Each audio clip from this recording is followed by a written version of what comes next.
네, 정치권에서의 한반도 이국가론 공론화는 타당합니다. 헌법 제4조는 자유민주적 기본질서에 입각한 평화적 통일정책의 수립과 추진을 명시합니다. 통일이 단지 같은 민족이기 때문에 이루어져야 한다는 게 아니라 그 절차와 과정 모두가 민주적이고 평화적이어야 한다는 겁니다. 즉 국민의 자유로운 의사와 공론 과정을 거쳐야 한다는 것으로 정치권에서의 이국가론 논의 역시 그 안에 포함됩니다. 지난 수년간 우리 사회는 북한을 단국가 단체로 규정하고 흡수 대상으로 간주해왔습니다. 그러나 이런 태도는 긴장과 대립을 고착화했고 실질적인 평화나 교류 진전에는 한계가 있었습니다. 아울러 국제사회가 급변하는 상황에서 북한의 비핵화 정책은 실패했고 동결이나 핵을 인정하자는 주장이 나오는 추세입니다. 북한의 핵 보유는 한반도 평화의 위협이지만 이것의 인정 여부는 국제 원자력 기구에 의할 것이며 한국에게는 결정권이 없습니다. 현상 유지만으로는 평화를 이룰 수 없습니다. 이국가로는 북한의 정식 국가로 인정해 외교와 소교를 통해 새로운 평화 구축을 할 수 있다는 점에서 하나의 대안이 될 것입니다. 이미 남북한은 1991년 유엔에 동시 가입했고 150개국 이상과 개별 수교를 맺는 등 국제사회에서 별개의 국가로 인식되고 있습니다. 이 현실을 인정하고 대화를 시도하는 건 반국가 세력과의 협상이 아닌 평화를 향한 실용적인 선택입니다.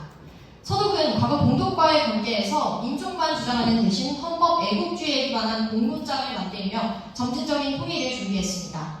우리도 단일국가라는 외관에 집착하지 말고 헌법 제4조의 정신인 자유민주주의 질서와 평화적 절차에 대한 가치 공유를 통해 공론장을 형성해 대국민적인 합의를 이끌어내는 것이 필요합니다. 정치권 내에서의 이국가론 논의는 통일 포기나 반통일적 행위를 하자는 게 아닙니다. 오히려 헌법적 가치에 입각한 현실적인 대안 모색이며 통일로 향하는 또 하나의 길이 될 것입니다. 이상입니다. 북한을 다른 국가로 정의하는 것은 평화 통일이라는 대한민국의 정체성을 포기하는 것과 같습니다. 그러기에 하나라는 국가의 개념은 평화와 화합의 상징으로서라도 반드시 유지되어야 합니다. 이들의 체제를 인정하고 사실상의 국가로는 대할 수 있어도 정식적인 이국가론의 도입은 헌법적 가치를 폐기하는 것으로 내비쳐질 것이며 실효성 없는 소모적인 정치적 가치 싸움으로만 이어질 것이기에 이국가론이 정치권에서 논의되는 것은 부적절합니다. 하나의 국가는 단순한 개념 이상의 상징성을 지니고 있습니다. 헌법의 일환으로서 과거 분열의 아픔을 상징하고 평화적 통일을 추구하겠다는 국가로서 그리고 민족으로서의 사명감을 내비치는 것입니다. 대한민국은 이 신념을 토대로 77년간 대북 정책을 설계해왔으며 한반도의 평화를 위해 한 걸음씩 나아가는 중입니다. 이러한 와중에 정치권에서의 이국가론 논의는 기존 정책들의 가치와 극명히 대비되게 정책의 일관성과 행정 예측 가능성을 상실시킬 것입니다. 대북 정책의 급변과 혼동은 북한과의 협상에 있어서 마찰을 빚을 것이고 이들이 적대적 이국가론을 택한 상황에서 적대적인 통일 포기 의사로 내비쳐질 것이기에 정치권에서 논의되는 것은 매우 부적절합니다. 나아가 정치권이 이국가론을 논한다 해서 달라지는 것은 아무것도 없습니다. 이미 대한민국이 북한의 체제를 사실상 인정하고 별도의 주체로서 대하는 마당에 이국가론의 논의는 소모적인 가치 싸움으로만 번질 것입니다. 일국가론과 평화통일 추구라는 하나의 목표 아래에서도 정당 간의 의견 차이가 심한 상황에서 이국가론 논의를 타당하다 낙인 찍는 것은 정치적 분열과 극단화를 부추기는 것이며 막대한 사회적 손실로만 이어질 것입니다. 정치권은 대한민국의 설립과 함께 세워진 헌법적 가치를 이루기 위한 논의의 장입니다. 77년간 쌓아온 국가로서의 신뢰, 노력, 그리고 가치가 정치권의 소모적인 갈등 아래 무너지지 않도록 그리고 계속해서 일관성 있게 한반도의 평화를 위해 나아갈 수 있도록 이국가론은 정치권에서 절대로 논의되어서는 안 됩니다. 이상입니다.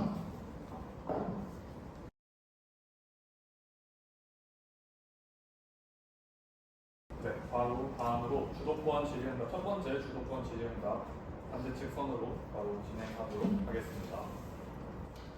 네, 반대 측은 현실적으로 평화가 어려우니 이국가론을 도입해서 평화를 추구하자 말씀하셨습니다. 그렇다면 이국가론을 도입한다 해서 어떻게 평화가 이루어지는 것입니까? 특히 상대가 적대적 이국가론을 채택한 마당에 이국가론의 채택은 적대적인 통일 포기 의사로 보여지지 않을지 의문입니다.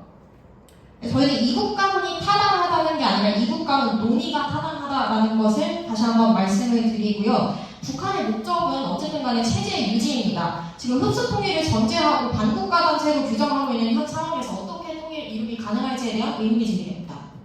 네, 찬성 측에 여쭤보겠습니다. 혹시 헌법 3조와 4조에 대한 해석을 어떻게 생각하시는지 궁금합니다. 뭐 규범 조화적으로 잘 해석할 수 있다고 생각합니다. 네, 맞습니다. 헌법은 학계에서도 헌법 4조가 3조가 지향한 통일의 책무로 이해한 수단과 방식으로 규정된다고, 즉 규범조화적이라고 해석이 된다고 합니다. 근데 아쉽게도 이 이국가로는 사실 이 헌법 3조에 대한 위헌 가능성이 있습니다. 즉 4조는 이후에, 통일 이후에 일하는 수단인데요. 하지만 이러한 3조를 먼저 지키지도 않고 이 4조를 토대로 우리가 지금 헌법적 가치를 따르고 있다는 것은 모순에 이른다고 저희는 판단되고 있습니다. 북한의 체제가 정상 국가라고 보시나요? 그렇게 생각하지 않습니다. 그렇게 생각하지 않으면 왜 인정을 논의조차 진행하려고 하는지 의문드리겠습니다. 아까 문수님의 얘기랑 통합해서 말씀을 드리면 정치권은 국가의 방향을 결정하고 국민의 삶에 법적, 경제적, 사회적 영향을 미쳐야 하는 것입니다. 근데 이국가론을 물론 정책으로 수립하거나 국가 기조로 선언하면 헌법에 어긋나겠죠. 그러나 그것을 논의하는 과정에서 여기까지 듣겠습니다. 사실상 이게 정치권에서 논의된다가 논쟁이기 때문에 그 국회의원들이 이에 대해서 논의하는 것에 대한 외교적인 리스크나 국가적으로 그 입장을 표방한다라는 리스크에 대해서는 간과하신 걸까요? 어떻게 생각하십니까? 리스크만 있다고 정치권에서 논의를 하지 못하면 정치권은 국민의 필요와 갈등을 반영해야 하는 곳인데 도대체 어떤 논의를 할 수 있겠습니까? 정치권에서 논의하는 것 자체가 뭐 그런 국제적인 인식으로까지 인식이 될 수 있는지에 대해서 근본적인 의문이 있는데요. 임종석이 이국가론을 주장했고 이로 인해서 정치권에서 이국가론에 관한 다양한 논의가 오간 상황입니다. 그런데 이에 대한 뭐 국제적인 인식이 있습니까? 임종석이 한 것은 한 명의 소수 정치인에 대한 얘기이고요. 결국엔 정치권에 이 논의를 도입하게 됐을 때 공식적인 입장 변화가 일어나지 않을지 의문드립니다. 정치권은 국민을 대표하는 기관으로서 공적 토론과 사회적 합의를 조율하는 여기까지 듣겠습니다. 동시에 국회의원들의 헌법을 기반으로 논의해야 될 의무가 있습니다. 이때 이 논의가 위헌적이지 않은지 의문드리겠습니다. 3조를 절대시하면 어떤 논의로 반국가 단체와의 협력, 즉 북한을 인도정치는 지원해야 한다. 이것도 그냥 대북 종북 세력이 돼버리죠. 시간이 다 되어서 반대측 주도권 질의응답은 여기까지 듣도록 하고 이어서 찬성측 주도권 질의응답 시작해 주시면 됩니다. 네, 우선 1차적으로 중요한 것이 평화라는 점 인정하시는지 궁금합니다. 네, 인정합니다. 네, 통일을 지향할 때도 평화 통일이 가능해야 되겠죠? 지금 반대 측에서 주장해 주신 것만큼. 그런데 일국가 문화에서 더 이상의 평화 논의가 어렵다면 사조를 우선시해서 해석할 필요도 있는 겁니다. 당장 논의를 하는 것이 반헌법적인 게 아닙니다. 통일을 위해서 나아가기 위한 공론장을 구축하는 측면에서 이국가론 논의를 해보자는 것이지 저희가 지금 당장 이국가론을 국가 기조로 채택하자는 게 아닙니다. 정치권이 뭐 하는 것이라고 생각하십니까? 정치권은 헌법적 가치를 이뤄내기 위해 논의를 하는 것입니다. 헌법적 가치는 정치권이 지켜야 하는, 수호해야 하는 것이지 정치권의 본질이 아닙니다. 정치권은 국민 사이의 갈등, 그리고 다양한 필요를 반영하고 그것에 대해 충분히 논의하고 민생을 신경 써야 하는 것입니다. 그런 곳에서 헌법적을 직접 위반하는 것도 아니고 정신조차 위배할 수 있다면서 논의를 차단하는 것이 타당하다고 보십니까? 그렇다면 도입이 된다고 해서 도입을 하지도 않을 것이면서 이미 현실적으로 이국가론적 가치가 받아들여지고 있는 상황에 왜 논의를 해야 하는지 의문입니다. 논의를 하면서 저희는 공론장을 만들고 대국민적인 합의를 이끌어낼 수 있다는 것이 저희의 추진입니다. 꼭 이국가론을 도입하자는 것이 아니라 이국가론을 논의하는 것이 충분히 타당하다는 점, 저희는 타당한가에 대해서 말하고 있다는 점을 다시 한번 말씀드립니다. 네, 통일에 대한 국민의 관심도가 낮아진 상황이라는 점 인정하십니까? 아니요, 인정하지 않습니다. 설문조사 결과를 몇 가지 말씀드리도록 하겠습니다. 우선 청소년 민주평통의 청소년 대상 조사에서 통일이 꼭 필요하다는 의견은 10명 중 1명이었습니다.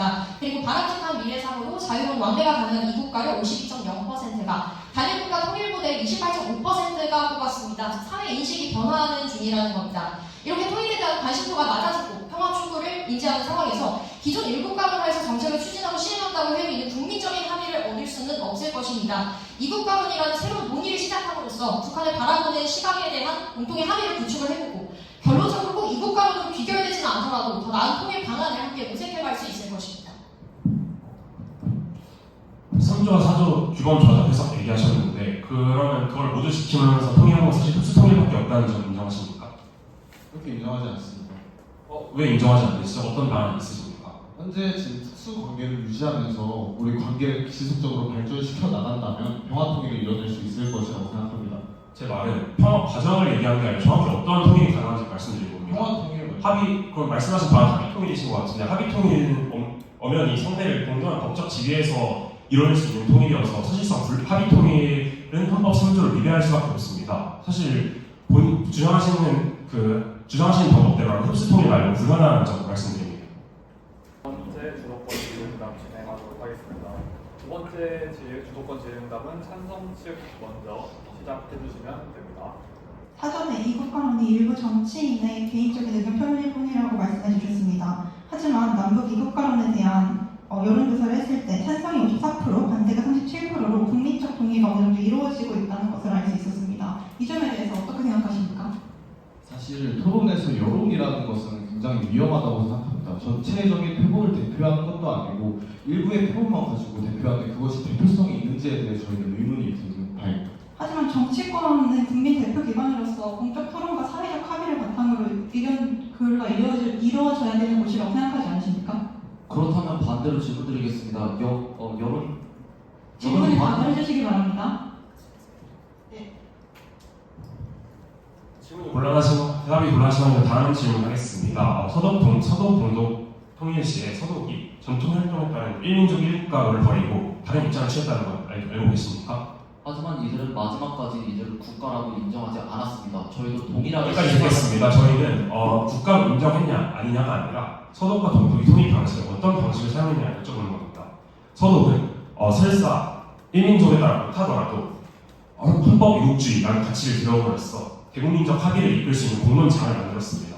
거기에서 다양한 정치적 논의들이 오갔고 그것이 통일이 됐을 때 크게 이질성을 가지지 않고 모두 흡수통일이었음에도 불구하고 모두 자유, 질서가 지켜졌다고 생각하는 통일이었고 국제상으로 평화를 지켜줬다고 보았습니다. 이거에 대해서 동의하십니까? 그들은 이국가론에 대해서 논의하지 않았고 결국 통일은 서독이 망함으로써 이루어졌습니다. 그렇다면 저희도 북한이 망하기를 바라야 하는 것이죠. 거기까지 듣겠습니다. 서독이 망함이 아니라 동독이 망한 겁니다. 사실을 숙지 잘 하시길 바랍니다.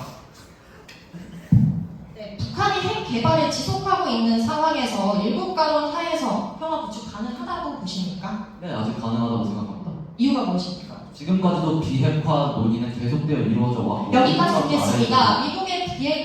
미국은 이미 북한의 비핵화 정책에 실패한 바 있습니다. 그동안 한반도를 비롯해서 국제사회 전체가 핵을 인정하지 않고 북한의 봉쇄 정책을 실시해 왔지만 유엔 안보리 제대로 기능하지 못하고 있고요. 봉쇄 정책을 통해서 핵을 포기할 줄 알았는데 그냥 버텼습니다. 중국과 러시아를 버티면서 핵을 계속해서 개발해 왔고요. 이미 완성 단계로 가고 있습니다. 전 세계 핵을 관리하는 국제 원자력 기구가 국제사회가 북한 핵 포기를 인정하고 대화해야 한다는 입장을 밝혔습니다. 동결에 초점을 두자는 논의가 계속 나오면서 북한의 한국을 비롯한 국제사회에 대한 영향력이 그리고 위협이 커지고 있는 상황에서 한국이 일국가론을 유지하면서 북한을 흡수 통일해야 한다고 주장하는 것은 북한의 적대적인 태도를 악화시킬 뿐이라는 점 말씀드리겠습니다. 그리고 저희가 남북이 유엔에 동시 가입함으로써 국제법상 사실상 다른 국가로 인정받고 있음을 인정하십니까? 네, 인정합니다. 특수관계입니다. 네, 특수관계라는 것은 이제 되게 애매한 관계인데요. 그 관계로 그걸 함으로써 더 이상 저희 평화의 진전이 없었다는 점 인정하십니까? 네, 시간이 다 되어서 찬성 측 주도권은 여기까지 진행하도록 하고 이어서 반대 측의 두 번째 주도권 질의가 바로 시작해 주시면 됩니다. 네, 반대 측은 이국가론을 주장하고 있으시지도 않고 이국가론적인 가치들만 들여오자 말씀하시고 계십니다. 하지만 이는 이미 일국가론 아래에서도 이루어지고 있습니다. 1991년 유엔 동시 가입 그리고 2018년 판문점 사례는 모두 이 국가적인 가치를 반영한 것이라는 걸 인정하십니까? 이게 이국가론적 가치를 반영한 것입니까? 그럼 이국가론을 왜 도입하자는 겁니까? 이국가론을 하자는 겁니까? 아니죠. 이국가론이 충분히 논의할 가치가 있다는 겁니다. 저희는 이국가론을 하자는 게 아니라 정치권에서 충분히 논의함으로써 다양한 합의를 네, 이끌어내고 여기까지 듣겠습니다. 이국가론이 추구하는 가치는 이들을 다른 주체로서 보자는 것입니다. 하지만 이미 일국가론 아래에서도 이들은 사실상 다른 주체로서 보여지고 있습니다. 유일한 차이는 일국가론 아래에서는 이들을 국가로 인정하지 않음으로써 통일에 대한 의사를 계속해서 표력하는 것입니다. 그렇다면 이들이 적대적인 이국가론을 선언한 마당에 저희조차 적대적인 이국가론을 선언하게 된다면 이는 적대적인 통일 포기 의사로 보여지지 않을 것이라 생각하십니까? 저희는 적대적 이국가론 하겠다는 게 아니라 이국가론에 대한 논의를 하겠다는 겁니다. 저희가 오늘 적대적 이국가론을 도입하겠다고 했습니까? 상대를 여기까지 듣겠습니다. 북한을 그 국가로 인정하자라는 논의가 헌법에 위반된다는 것을 인정하십니까? 논의는 위반되지 않는다고 생각합니다. 논의하는 가치가 위반된다고 생각하십니까? 논의가 할 가치가 있다고 생각합니다. 논의하는 가치 논의하고 있는 주장인 이국가론이 위헌적이라는 것을 인정하십니까? 이국가론 자체를 정책으로 도입하거나 국가 기조로 하면 그거에 대한 판단을 할 가치, 논의를 하는 상황에서 판단할 가치는 아니라고 생각합니다. 여기까지 듣겠습니다. 현실과 법의 괴리가 존재해서는 안 된다고 생각하십니까? 현실과 법의 괴리가 어떤 상황이냐에 따라 다를 것 같습니다. 지금 이 상황에 접목시켜서 답변해 주십시오. 어떤 현실인지 정확히 어떤 법인지 지금 지속적으로 현재 상황이 바뀌었으니까 사회 인식 또한 바뀌었고 이것이 헌법에 따라서 헌법에 위반됨에도 논의할 가치가 있다고 주장해 주시는데 그거에 대한 답변 부탁드립니다. 자꾸 말하게 하시는데 저희는 헌법을 어기자는 것도 아니고 선조나 사조를 개헌하자는 것도 아니고 그 이국가론에 대한 논의를 함으로써 다양한 여기까지 듣겠습니다. 헌법도 개헌하지 않겠다, 이국가론도 도입하지 않겠다. 그럼 도대체 뭘 하시겠다는 겁니까? 이미 충분한 논의가 이루어져 있으면 일국가론 아래에서도 이들을 주체로서 인정하고 있고 충분한 논의가 이루어지면 평화 그리고 통일에 대한 진전이 일어나고 있습니다. 그렇다면 도대체 상대 측은 무엇을 주장하시는 것인지, 도대체 어떤 가치를 추구하는 것인지 의문입니다. 상조를 절대시에서 해석하고 계시는데 이걸 엄격하게 네, 거기까지 해석하면 듣겠습니다. 저희는 헌법에 대해 물어본 것이 아니라 도대체 어떤 가치를 추구하시는 것인지 물어본 것입니다. 답변 부탁드립니다. 그러면 과연 일국가론 상에서 사실상 다 가능하다고 했는데 지난 30년간 왜 진전이 없었을까요? 진전이 있었습니다. 저희는 평화 통일을 위해 한 걸음 한 걸음 나아가고 있으며 판문점 사례를 통해 계속해서 통일에 대한 의사를 내비치고 있습니다. 여기서 일국가론을 포기하자는 것은 통일 의사를 포기하는 것과 같고 이는 이 적대 관계를 더욱 악화시킬 것입니다. 이상입니다. 이것으로 두 번째 주도권 질의응답 마치도록 하겠습니다. 바로 자유토론 진행하도록 하겠습니다. 자유토론은 찬성 측 먼저 발언 시작해 주시면 됩니다. 아까 법은 현실을 담아야 된다는 원칙에 대해서 말씀해 주셨습니다. 남북 관계는 현재 유엔에 동시 가입되어 있으며 별도의 국민, 정부, 영토를 가진 채 70년 동안 분리 통치되어 왔습니다. 이는 주 국가론에 대한 논의는 이러한 법과 현실 간의 괴리를 해소하고 남북 관계의 현실에 부합하게 재정립하자는 의견이 될 수 있다는 걸 인정하십니까? 자꾸 지금으로도 충분하다고 말하시는데 실제 남북 기본 합의서를 상대를 국가로 인정하지 않음에 따라 둘 사이에 합의된 문서를 조약 또는 협정이 아니라 합의서라고 규정했습니다. 이에 따라서 각각의 내부 정책 절차를 이해하는 것에 문제가 발생했고 합의의 진행이 다반사로 발생해도 이를 통제하는 문제가 있었습니다. 그 예시로 사실 그 이후 30년 동안 진전된 게 없고 북한은 오히려 우리를 적대적 두 국가라고 설명했죠. 또한 저희가 자꾸 위헌을 한다고 말씀하시는데 아닙니다. 오히려 3조를 너무 절대시하면 북한과의 어떤 협력도 영토 내 반란세력과의 타협이 되어버리지만 저희는 4조의 가치, 북한과의 교류, 협력도 포함한 평화적 통일 정책의 추진을 위해서 이국가론을 도입하자는 것도 아니고 이국가론에 대해서 논의해보자는 것입니다. 이것은 유의미한 동론장을 형성하고 다양한 논의를 갖고 대국민적 합의를 이끌어내서 북한과의 통일에 대한 관심을 이끌고 충분한 논의를 해볼 수 있는 과정입니다. 네, 그리고 일국가론화에서 충분히 평화를 구축할 수 있다라고 말씀을 해주셨는데 북한 그리고 지금 김정은의 목적은 항상 통일이 아니라 자신의 체제 유지였습니다. 북한이 기조를 변경한 이유, 최근에 적대적 이국가를 선포한 이유는 북남협력이 확대가 됐고 남북 갈등이 심화된 것과 동시에 과거와 달리 내부적으로도 남북 교류가 오히려 자신의 체제를 불안하게 하고 정당성을 잠식할 요인으로 작용하기 때문입니다.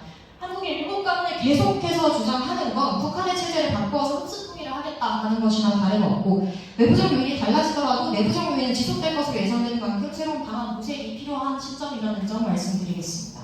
방안 모색 말씀해 주셨었는데 결국 계속 지금 얘기하시는 게 위헌이 아니다. 논의 정도는 할 수 있다. 결국 논의만을 하는 것이 정치권의 역할이 아니라 생각 교환으로 인식되는 것이 아니라 국회나 정치 지도자들이 했을 때 이것이 공식 입장 변화임을 외교적으로 그리고 국내적으로 알려드릴 것을 강조하고 싶고요. 그리고 지금까지 합의서 등 뭘 지켜냈느냐에 대한 질문을 주셨는데 결국에 국제사회 속에서 합법 정부라는 지위를 지켜낸 것, 그래서 지켜낸 것에 대해서 저희도 강조를 드리고 싶고요. 남북 기본 합의서 채택, 남북 정상회담 등등 이제 다 말씀드리진 않겠지만 그 한민족이라는 공각대와 일민족이라는 그 체제 아래서 협상 테이블에 섰다는 것인데 그것이 무의미하다는 것인지 의문이 듭니다.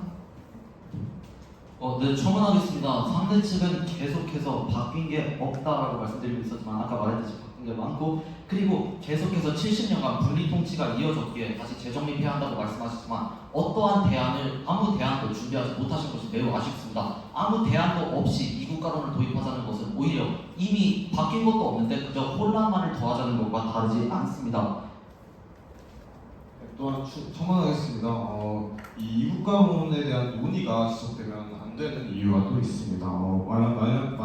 만약에 대국민 합의가 이루어지게 된다면 과연 지금 이렇게 일국가론을 채택하고 있는 상황에서도 여당과 야당이 이런 북한에 대한 스탠스로 사회적 혼란을 가중시키고 있는 과연 이국가론에 대한 논의가 이루어진다면 그러한 사회적 이런 그 혼란에 대한 비용은 어떻게 생각하시는지에 대해서 여쭤보고 싶습니다. 네, 첨언하겠습니다. 상대 측은 그리고 또한 상황에 대해서 계속해서 말씀하고 계신데 그렇다면 만약에 북한이 일국가론을 채택한다고 개헌한다면 그 상황에 따라 입장을 바꾸실 건지도 의문입니다. 그렇다면 만약에 입장을 바꿨을 때 다시 한번 이국가론으로 개헌을 하게 된다면 다시 입장을 바꿀 것인지 이런 식으로 수수나무처럼 일관성 없는 정책을 계속해서 해 정치권 그리고 국가 내 그리고 국제적으로 혼란을 일으키실 것인지 도대체 계획이 무엇인지 의문입니다. 이상입니다. 첫 번째로 개헌에 대해서 논의하고 있지 않다는 점 다시 한번 강조드리고 싶고요. 저희는 이국가론이 통일 주도권, 안보를 위태롭게 한다거나 통일 주도권을 북한에 내준다는 우려에 전혀 동의하지 않습니다. 오히려 현 시점에서 비현실적인 통일 구호를 붙드는 것이 안보를 더 불안정하게 할 수 있다는 점 말씀드리고 싶고요. 현재 남북 간의 군사적 긴장이나 북한의 핵 위협은 통일을 추구하느냐 포기하느냐 혹은 이국가론을 지지하느냐 이런 것과 무관하게 이미 존재한 문제이며 이 국가론에 대한 논의는 이런 현실을 관리하는 하나의 방법론으로서 작용할 수 있다는 점을 말씀드리고 싶습니다.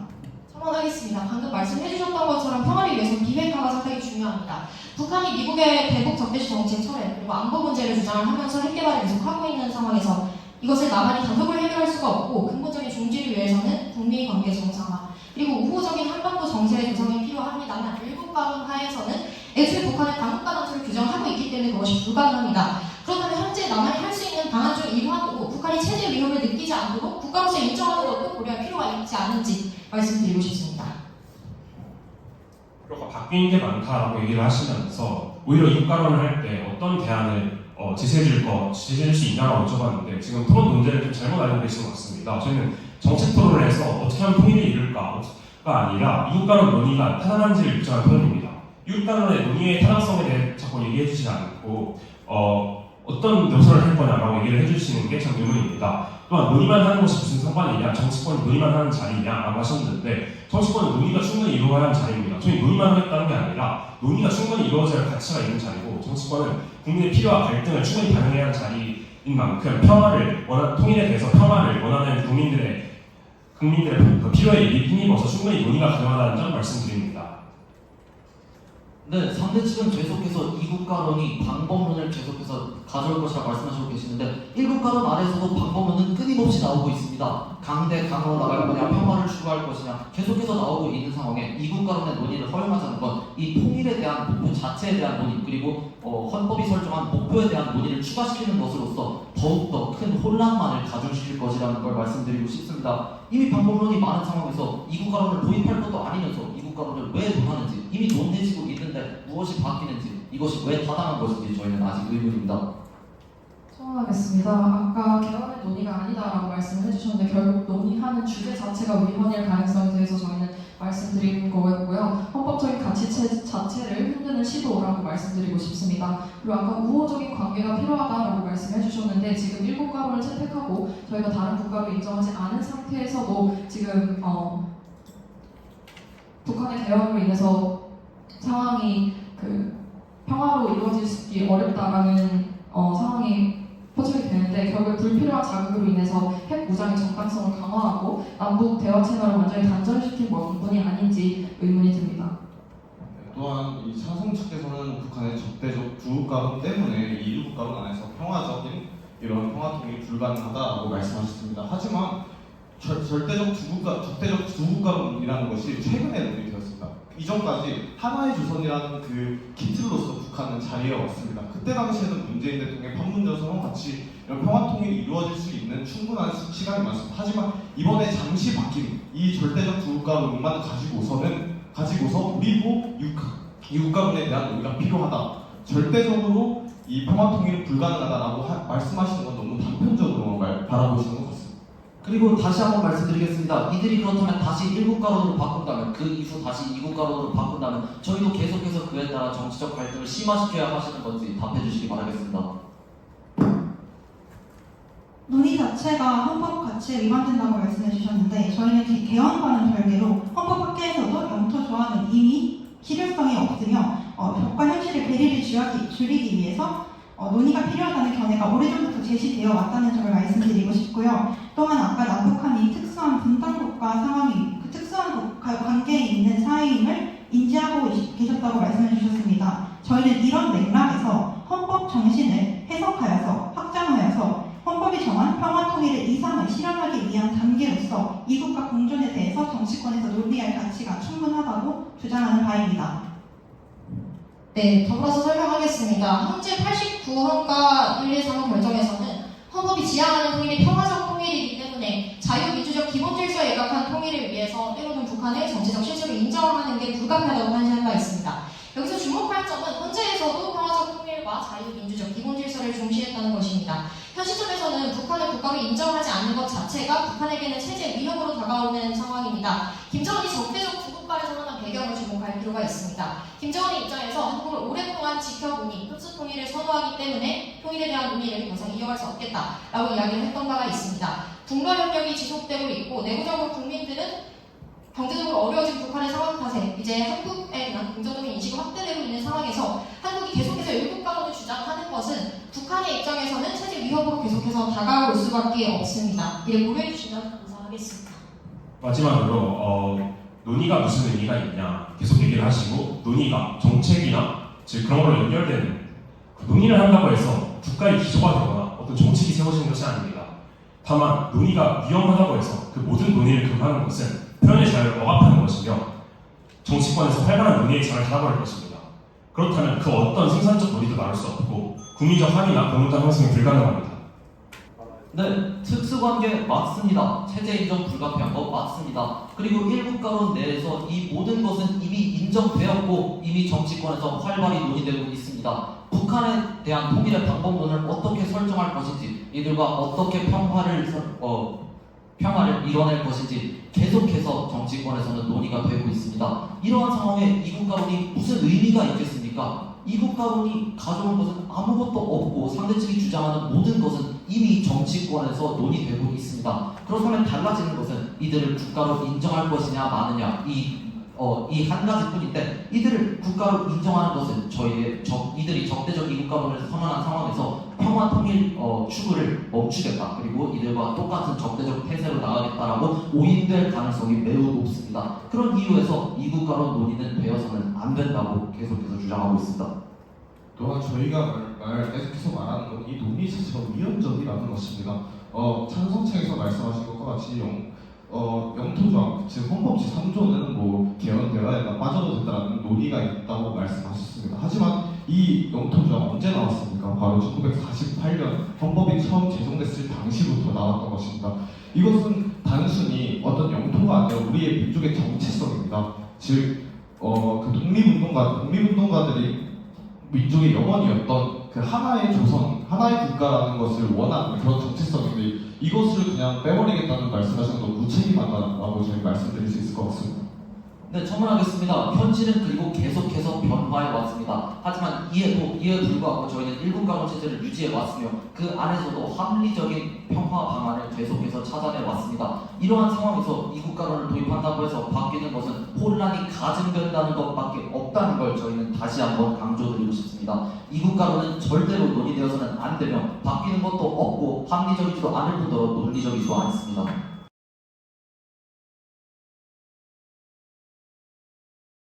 이어서 마지막으로 결론을 진행할 건데 반대측부터 발언 시작해 주시면 됩니다. 네, 반대측 결론 시작하겠습니다. 이번 토론에서의 쟁점은 정치권에서 한반도 이국가론을 논의하는 것이 현실적인 평화 그리고 헌법적 이념적으로 타당한가, 그리고 이것이 효과적인가에 대한 대안이었습니다. 찬성 측은 이국가론이 현실에 부합하고 평화를 위한 전략적인 접근이라고 주장을 하셨지만 저희는 이국가론 논의 자체가 헌법에 위반되며 국가 정체성을 통일 지향이라는 국가 이념을 훼손하는 위험한 시도임을 지속적으로 강조했습니다. 찬성 측은 논의만 하자는 것이다. 그럼 왜 하자고 하는 건지 좀 의문이 들고요. 채택하는 것이 아니라 개헌이 아니다, 위헌이 아니다 발언을 해주셨지만 결국 헌법 제3조와 4조는 단순한 조어가 아니라 대한민국의 국가 정체성과 방향성을 규정하는 나아가야 하는 방향의 원칙입니다. 이를 무시하고 표현의 자유, 논의의 자유를 내세워서 국가의 근간을 흔들려고 하는 시도는 민주적인 토론이라기보다는 국가의 정체성을 위협하는 위험한 정치적인 시도로 볼 수 있습니다. 또한 찬성 측은 인정하는 것이 불가피하다는 헌재 판결을 가져오면서 주장을 해주셨는데 이것은 국가 간의 협력과 국가 승인이라는 개념을 혼동한 주장이며 체제 인정을 국가 인식으로 등치시키는 논리적인 비약입니다.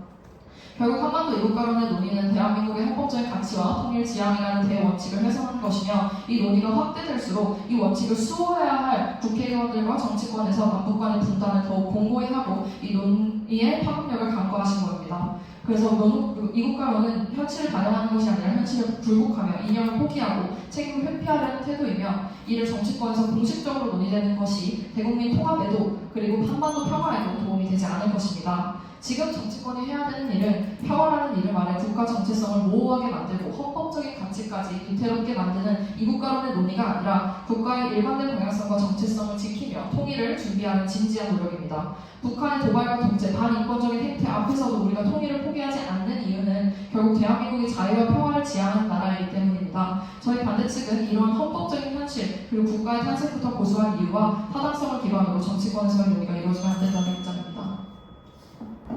마지막으로 찬성 측 변론 듣도록 하겠습니다. 네, 오늘 토론을 하면서 평화 그리고 논의가 무엇인지 논의의 의미에 대한 다양한 논제들이 오갔습니다.